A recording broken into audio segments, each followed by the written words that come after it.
This is the latest Kia EV6, and I say the latest because it's now 2025 and this car actually had its makeover back in 2024.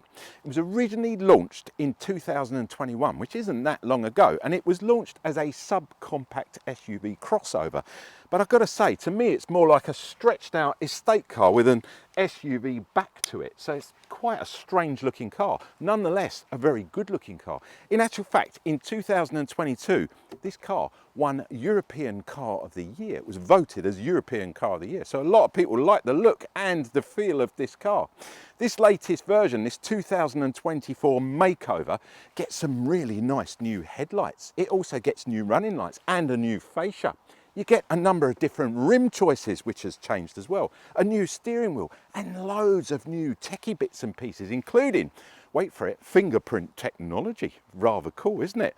All of this for less than £40,000 entry price. So we need to take a look around it and see whether we think it's value for money, whether it's good out on the road and whether it actually does what it says on the tin when it comes to electrical range. You're watching me, AJ, on the Player YouTube channel. If you've never seen what we do before, then wait for it, feast your eyes on our little promo video for the next minute and a half. If you are a regular visitor to the channel, or who knows, you might be a subscriber, you know what to do, guys. Skip to the next bit. The rest of you, I'll catch you in a minute and a half with the Kia EV6. This is how a car should sound. Listen to this.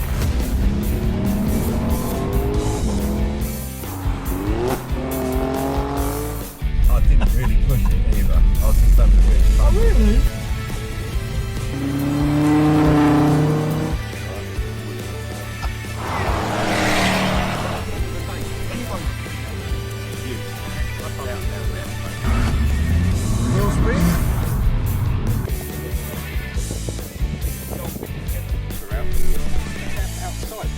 So there you have it, guys. The Ferrari's over. My birthday present.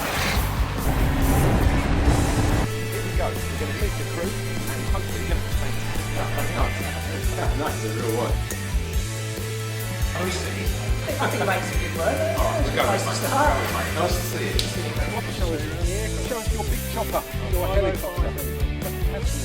So here we are, the Morgan Roadster, where we're here for the Swiss Watch Show. And guys, guess what? It's another morning here out in sunny France.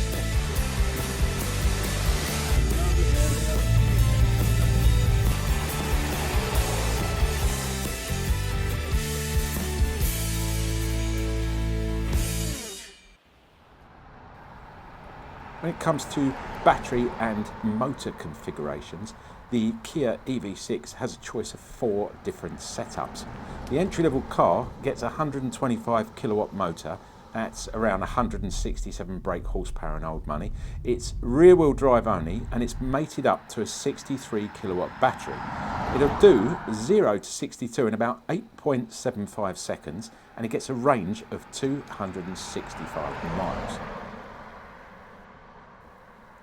Jumping up, there's a 168 kilowatt motor. Again, this is rear wheel drive only, and it's around the equivalent of 225 brake horsepower. It's mated up to an 84 kilowatt battery. That's the new battery, and it'll do 0 to 62 in just 7.75 seconds, and it'll give you a range of 361 miles. Next level up is a 239 kilowatt setup. In old money, that's 320 brake horsepower. However, this car gets all-wheel drive, and it's also got that new 84 kilowatt battery.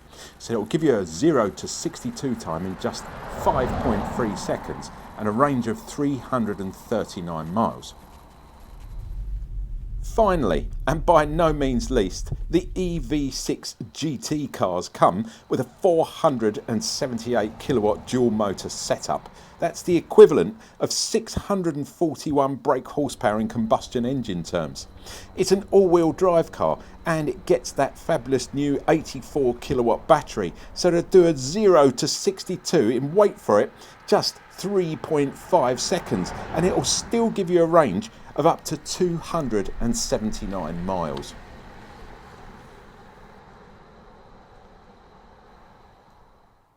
EV6s come in 4 different trim levels. Your entry-level car is called the Air. Quite a nice name. Starts at around 39,000 UK pounds. That's from 39,000. Now I want to quickly point out that here in the UK, don't worry about the rest of the world, we have a thing called luxury car tax, and that starts at around 40,000 pounds. So beware, if you're jumping up the trim levels, you might end up having to pay that luxury vehicle tax. But what I suggest you do is have a chat with your Kia salesperson and they'll explain all that in a little bit more detail. So jumping up to the GT line, which is the car that we have here today, you'll be looking from £48,000. You then get a GT Line S, and that will set you back just over £53,000. And if you really want to go for the top of the range car, it is simply sensational. It's called the EV6 GT. Have a look online about that. Unfortunately, we've not had the privilege to test drive one of those, but apparently it's absolutely phenomenal.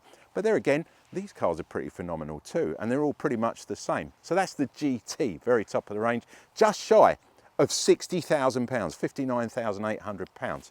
And don't forget, you've got all those packs you can add to them. It's all bits and pieces you can add to these cars. Well worth a chat with your Kia salesperson. So is when you come to paint choice, because there are 6 different colours to choose from. Now, if you like red, you're in luck because it's included in the price. Now, I do like a bit of red. However, all the other colours are going to cost you from £700 extra. Entry-level Airs get 19-inch alloys, 19-inch rims.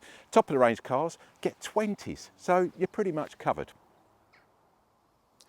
Entry-level cars get these gorgeous 19-inch alloys, as I mentioned earlier. You also get these fabulous LED headlights, and they've got auto high beam on them, and the LED wraparound running lights, the daylight running lights. On top of that, you get a set of rain sensing wipers, and finally, as if all that wasn't enough, and I shall hit the key, fold-uni mirrors that heat up in the winter. Very handy. Round at the back, you get these futuristically designed LED rear lights and LED fog lights. I love that diamond cut pattern on there. It's really cool. There's a LED strip that runs all the way across the middle as well, which looks really peachy at night. And you've got this amazing roof spoiler. It helps the car cut through the air and gives it that longer range, much better aerodynamics from the car. And finally, all cars get a heated rear windscreen. So during the winter, you're going to be able to defrost this car pretty quick. All EV6s get keyless entry, and as you would expect from an all-electric car, keyless ignition. Once inside, entry-level cars get black cloth and artificial leather seats as standard, so that's going to keep the tree huggers happy. Front seats are heated too, so your bum stays nice and warm when it's freezing outside. There's a 2-spoke leather steering wheel, which is also heated, so your handy pandies are going to be nice and toasty. And if you're still cold, there's dual zone air climate control that'll blow hot air all over you in the winter and cold air in the summer. In the centre, there's a massive 12.3-inch TFT touchscreen, which houses all the controls under your fingertips. Plus, the driver also gets a 12.3-inch digital cluster. If you love your tunes, then the DAB radio is going to keep you entertained through a 6-speaker surround sound system. However, if radio's not your thing, then there's the addition of Bluetooth connectivity. So you get Android Auto and the fabulous wireless Apple Play. So you can plug in your phone and play your favourite tunes from your own playlist. Thankfully, there's also plenty of charging ports for your phones, both in the front and in the rear for the passengers.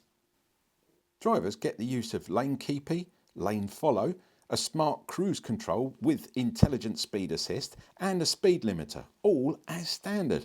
Plus, there's a handy driver's fatigue warning system that will let you know when to stop and grab a coffee.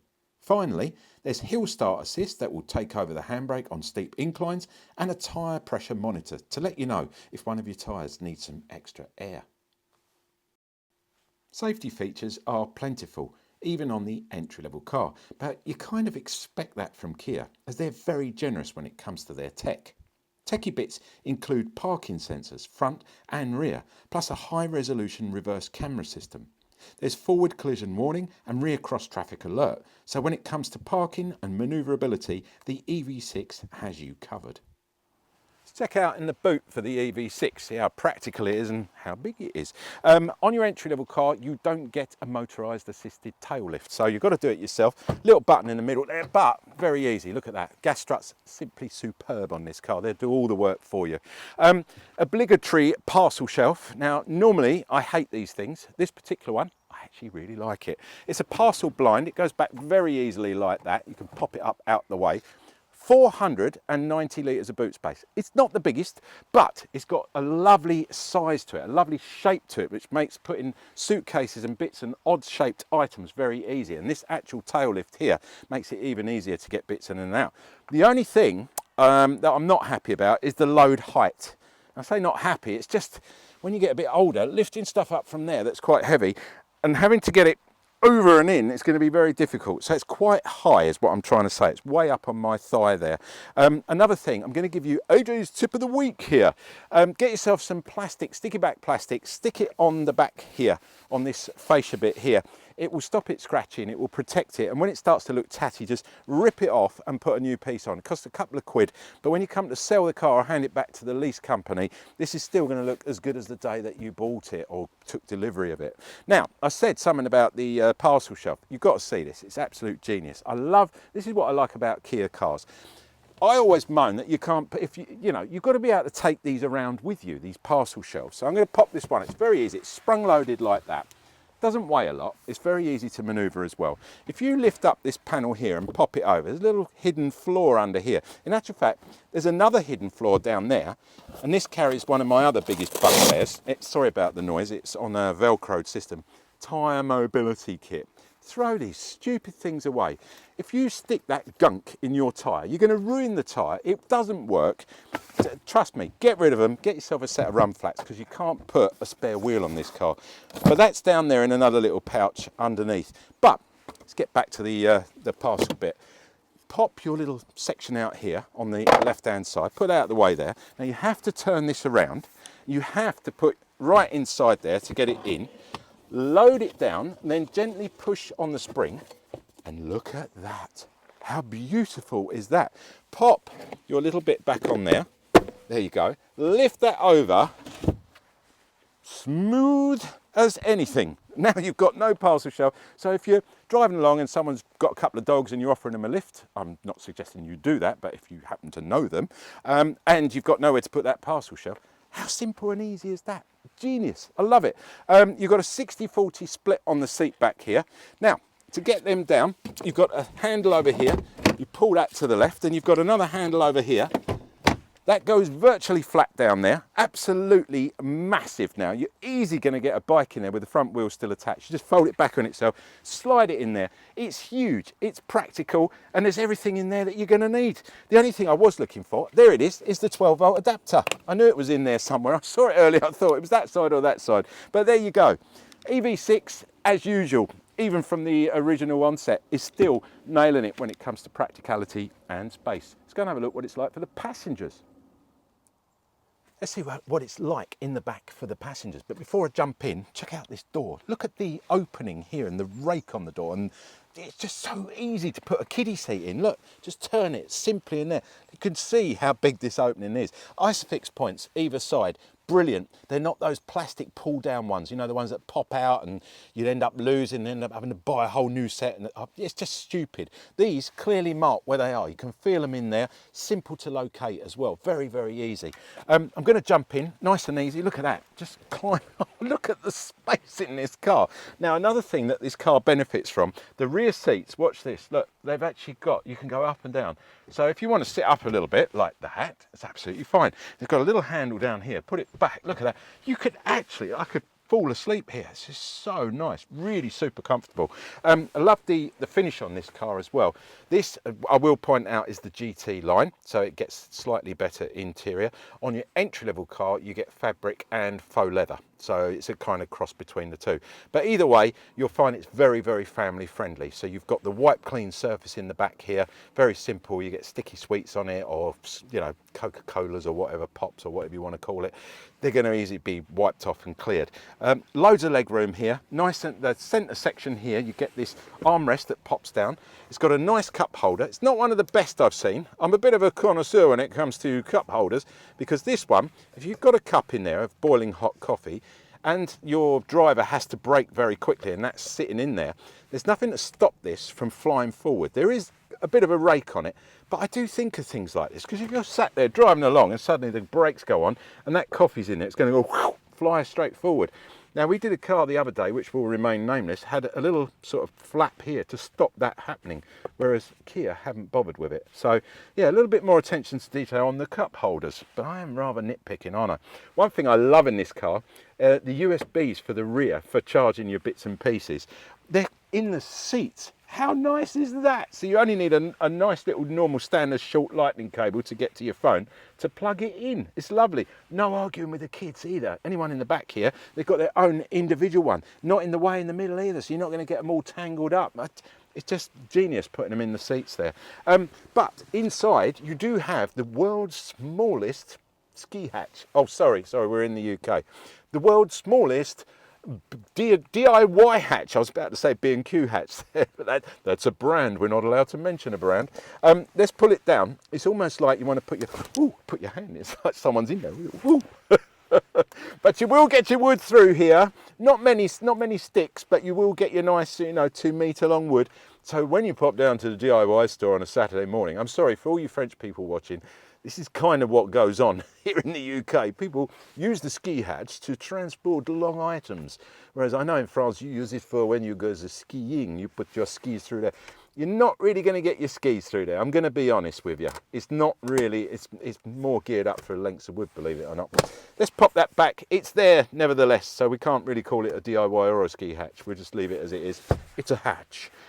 Pops back up nicely. You've got the headrest in the back here as well. You've got the recessed seat belts, and all in, I mean, the space down here. Oh, a little bit of air, well, it's aircon, but you can only adjust the flow and the angle, and it's in the doors here, one either side. Nice little LED courtesy lights as well. But comfort-wise, you cannot beat this car for comfort. It's absolutely lovely. Little place to put your bits and bobbies in there as well. It's quite hard, that bit of plastic. And look where you can get your feet right forward there. Can't get it under the seat though, only just. My little Tootsie's not that big and can't get them under there. But either way, very, very nice place to sit for a couple of hours. I'd be quite happy in the back here. I've got to show you something under the bonnet here. The bonnet release catch is just down there in the driver's footwell. Don't forget, guys, if you're driving a left-hand version, it's going to be in the passenger footwell. They're not going to swap it around.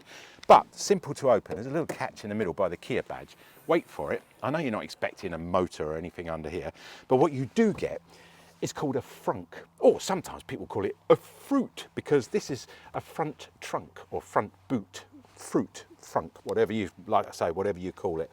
But it's 52 litres of extra space. So you can keep all your little charging cables under here, put your sandwiches under here as well if you fancy it, and a little packed lunch if you're going out for the day. But how handy is that?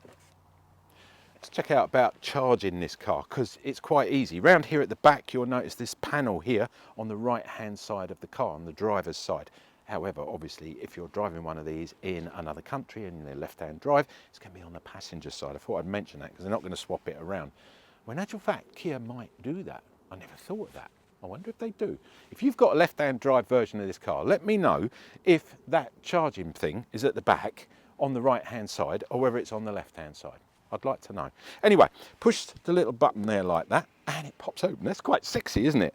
And when you finish charging, you can get a little bit scared sometimes. You just push it back shut again. It does also shut itself when you start the car up. It'll close itself. IP, joking, all IP rated. You can play with this as often as you want, do whatever you want with it, just don't pull it around. It's quite safe, guys, is basically what I'm saying. Even if it's pouring rain, you can still pop your charger on here. You're not going to get electrocuted, trust me. Can charge these cars up to 258 kilowatts, which is huge. That's a really good amount to be charging the car. The only problem is you've got to find somewhere that will give you 258 kilowatts. And also, if you're out on the road, you need to use your preconditioning, put your battery preconditioning on. Ask your Kia salesperson how to do that. They will show you how to do that rather than me bore you with all that. But preconditioning your battery when you're going in to get it to charge it up will make it accept more charge much quicker. More rapid, I think that's the better way of putting it. 258 kilowatts. Most chargers here in the UK are either 50 or 150 kilowatts, so you're never really going to get your full bang for your buck unless you find a supercharger. And if you find a supercharger, that 258 kilowatts will charge this car from 10 to 80% in around 18 minutes. Yes, and that I have done it. I used a Tesla supercharger on this and it actually did it in 18 minutes. It was stunning, so quick. On the 50 kilowatt, it's going to take around about an hour and 10 minutes. Also remember, when you're out on the road, it's very, very expensive. You're talking about 80 pence here in the UK for 1 kilowatt. That's hugely expensive compared to home charging. I don't know where and what the costs are wherever you are, but check that out. When you're out on the road, just be careful because it can cost you a lot of money. Good for a quick splash and dash, as we like to say. So just stick enough in to get you home and then get it on your home charger. 7.2 kilowatt home charger, 5.5 hours from about 10 to 80% yet again. Just do it overnight. As soon as you get home, pop this on charge and it'll be all ready to go the next day. But the good thing about this car, oh, it shut itself automatically. I told you it does it. Sometimes AJ is correct. But all in all, this car is geared up for a life out on the road. You're not going to have any range anxiety. And on that point, speaking of range anxiety, let's cut to me out on the road. Let's face it, Kia don't build a bad car. And the EV6 is absolutely no exception to that rule either. It's comfortable, it's quiet, and it's doing 4.1 miles to the kilowatt, which is incredible. In combustion engine terms, that's around 160 miles to the gallon. Where else are you going to find that in any car, to be honest with you? There's only a few that are up there in this league, shall I say, of electrification, cars that have been built purely off the back of the electric revolution. These aren't cars that were originally made as combustion engine cars. These have been solely designed as electric vehicles. And this EV6 has been honed and refined since it was first launched to this second generation, what I'm driving today.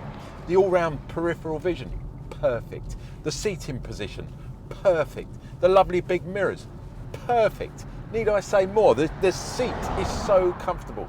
It's beautifully bolstered. And the actual balance of this car, the way it moves when you go through the corners, when you're actually throwing it around, because you really can throw this around, especially when you put it in the sport mode. The mode button is just down here on the bottom of the steering wheel. You've got 5 different modes. So you start in the economy, just push it once like that. I'm going to go into the economy. There we go. Into the eco mode. That's going to give you the best bang for your buck when it comes to the range. I suggest you stick it in the eco mode when you're driving around town, because it's giving you the most regen back. It pushes that I pedal to its maximum. Now the I pedal is basically the regen that's going back into the battery. So when you're coasting or braking, you're probably aware of that. That residual energy can go back into the battery and it gives you that extra range.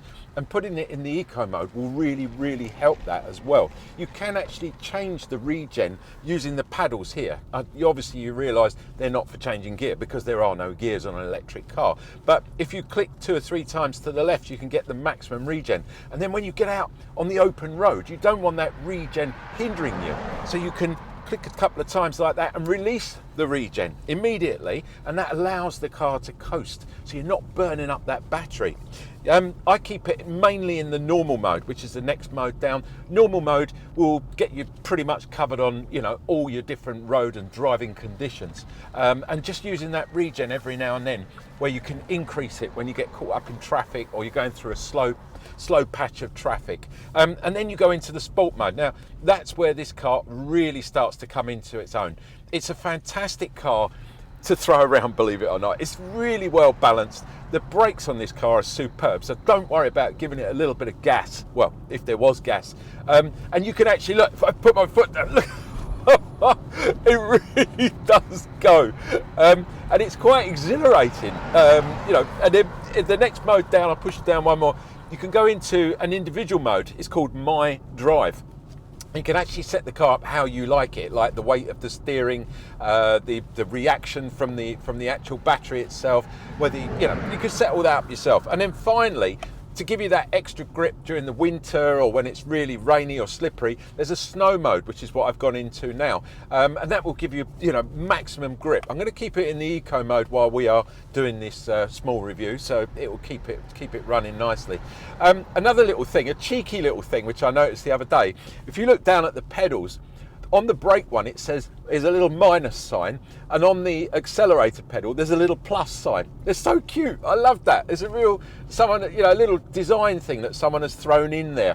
But generally, all round, I love the fact that you can swap the actual control panel here.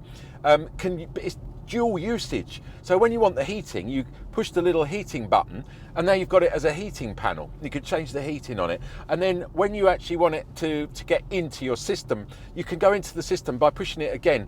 And now you've got the system panel buttons. It's genius ideas. And I love the finish on the car. It's just really quality. The seat back here, sitting back, I love this, the lovely big gear selector as well. That's so nice. Really easy to use. You've got your heated seats at the front, heated steering wheel. Everything's set up to run autonomously, basically. So in the future, this car will actually drive itself, for example. But I really think, summing this up, the EV6 has reached the pinnacle, and it's got to be up there in the top 3 cars, all electric cars currently available in this sort of section of the market, where, to be honest, I think it's a bit of a no-brainer. And at the end of the day, it's going to be down to you to give it a test drive and see what you think of it. But I'm absolutely loving this. I mean, over 4 miles to the kilowatt. It's beautiful, and I'm just, no range anxiety, full bang for your buck. Yeah, Kia, you've nailed it with the EV6. This latest one, absolutely superb.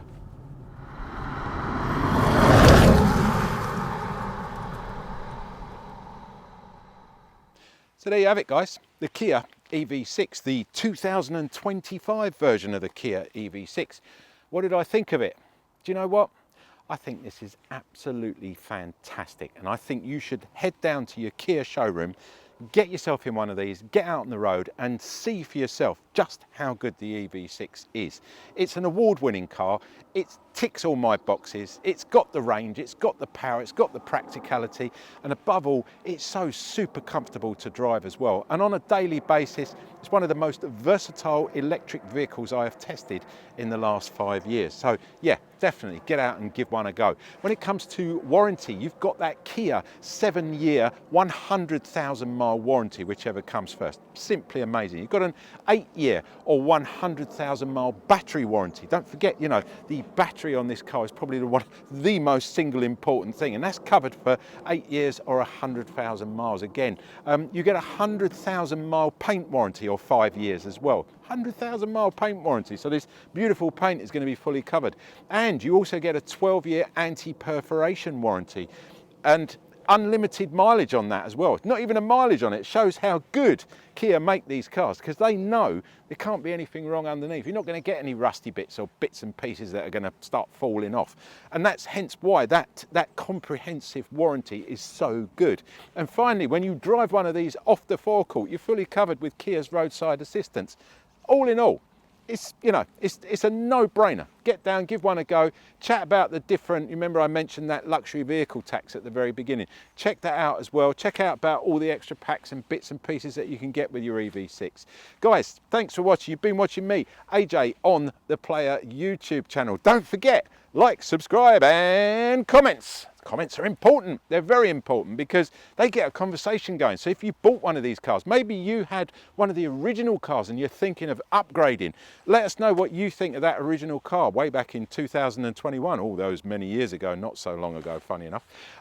But my point is, if you've got a question or something that maybe AJ has made a mistake, very rare, but it does happen occasionally, stick it in the comment box and we can talk about it or give you an answer. Someone will get back to you, or some other people might get engaged in that conversation. Another thing I'm going to ask you to do is subscribe. Guys, we're building up a channel here. We are starting to rock and roll.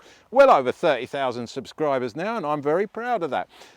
If you're going to hit the subscribe button, don't forget we don't just do car reviews. You saw that at the beginning with our little trailer video, for those of you that watched it. But if you do hit that subscribe button, don't forget, leave the bell sign unchecked so you get regular updates on all the videos that we put up. Because I know you might not be in the market for a new car, but maybe you're in the market for a holiday or a boat or a hotel vacation type thing. And we do all that as well because we are part of the Player. But I'll explain that in a minute because it's not just a YouTube channel. Last thing I'm going to ask you for, and I'll do it in return for something else because there is such thing as a free lunch in AJ's books. So basically, I would like you, I would like you to give us a thumbs up, and there's a reason for that. Don't get a pay rise and I don't get a bonus. That's not just me, there's also the crew, the edit crew, there's the guys that help me put this together. We kind of rely on those thumbs up just to let the boss know that you've enjoyed what you've just watched. And there's a lot goes into these videos, and it's not just me, as I say. So give us a thumbs up, because what basically means is you like what we did, and the bosses and the sponsors in return will say, AJ, you know what, do another car, go on another, another review trip or whatever you need to do. And we can keep bringing you these type of videos. Now, I said I'd do it in return for something because, as I said, we are not just the Player YouTube channel. We are part of a much bigger organisation that produces a regular quarterly bookazine, men's lifestyle bookazine. Hang on, editor, can you show a picture of me holding one? There you go, I'm holding one up now. Yeah, I know, it looks good, doesn't it? That's the actual bookazine. Now, I'm going to offer you this, the online version, the digital version of what you're looking at now. It's 224 pages of everything us guys love, all about guys' lifestyle. So there's cars in there, there's boats, there's jet skis, there's motorcycles, there's, there's interviews, there's food, there's golf, there's holidays. Guys, it's just incredible what those people put together. It's an incredible piece of kit. It's yours, free of charge, because you watch me, AJ, on the Player YouTube channel. Head over to, wait for it, editor's going to help me here. It's coming in now. It's www.theplayer.co.uk. It's there it goes. It's down there at the bottom. I'll leave that up for a couple of seconds. Head over there. Don't need to know your inside leg measurement. Not worried about how many dogs you got, how many times you've been married. I don't really want to know anything you're up to be honest. All I want to know is your name and your email. Stick that in. You can either download it or you can view it online. You can zoom in, you can zoom out, you can read it, you turn the page. I love it when you turn the page, it makes a noise. Give it a go, guys. It's free of charge. Don't even need a credit card, nothing like that. You've been watching me, AJ, on the Player YouTube channel. Thanks for watching. Hope you enjoyed our little review of the Kia EV6. I have certainly enjoyed spending the last 10 days with this car. It's made an absolute total improvement to my lifestyle, and I've loved it, and I'm going to regret handing it back tomorrow morning. But hey ho, we've got to move on, and we've got another car coming next week, equally as exciting. Can't wait to show you that one. This is AJ saying goodbye for now. Catch you next week. Signing out.